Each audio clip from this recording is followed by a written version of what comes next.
Luc Berger, bonjour. Bonjour. Nous sommes devant la frise historique de ce stand Dassault Aviation.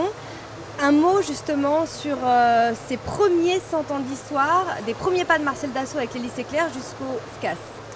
Eh bien, le premier centenaire de Dassault a commencé par un éclair de génie, on peut le dire, par justement une hélice qui s'appelait l'hélice éclair, qui a été développée par Marcel Dassault dès 1916 et qui a servi pendant toute la Première Guerre mondiale.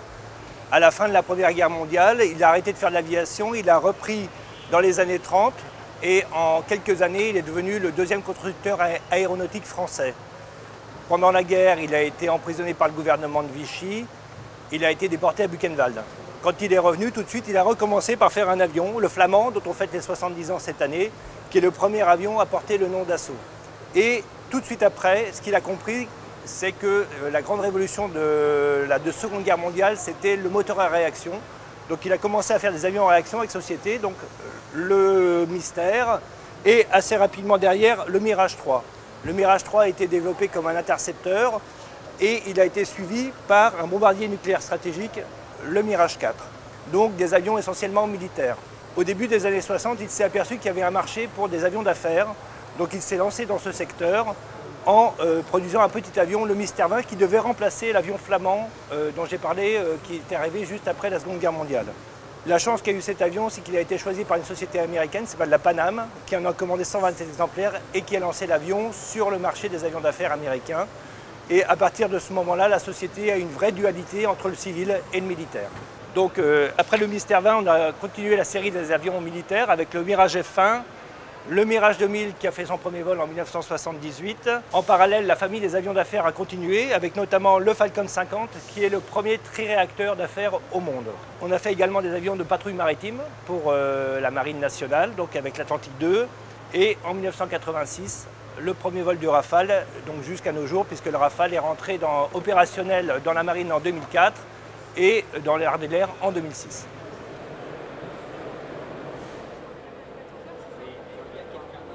Alors 100 ans évidemment, ça se fête et plusieurs événements remarquables ont marqué cette année de commémoration.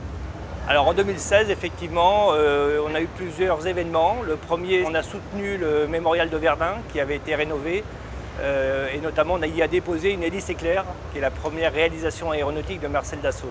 Il y a également eu un grand spectacle au Grand Palais qui a duré une semaine où il y a eu de nombreux visiteurs qui ont pu découvrir l'histoire de la société Dassault à travers un grand spectacle.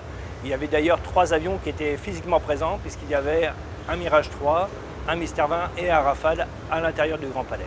Il y a également eu un timbre qui a été émis pour commémorer l'hélice éclair, donc la première production aéronautique de Marcel Dassault.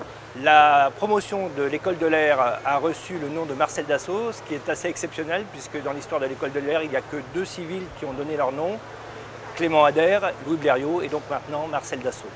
Il y a également eu un grand meeting aérien qui s'est déroulé sur la base aéronautique de Istres, la base militaire de Istres, avec une grande première mondiale puisqu'on a fait passer en vol devant le public un Rafale, un Falcon et surtout un avion sans pilote, le Neurone, ce qui n'avait jamais été fait au monde. Et donc ce grand meeting a clôturé la série donc, des commémorations du centenaire.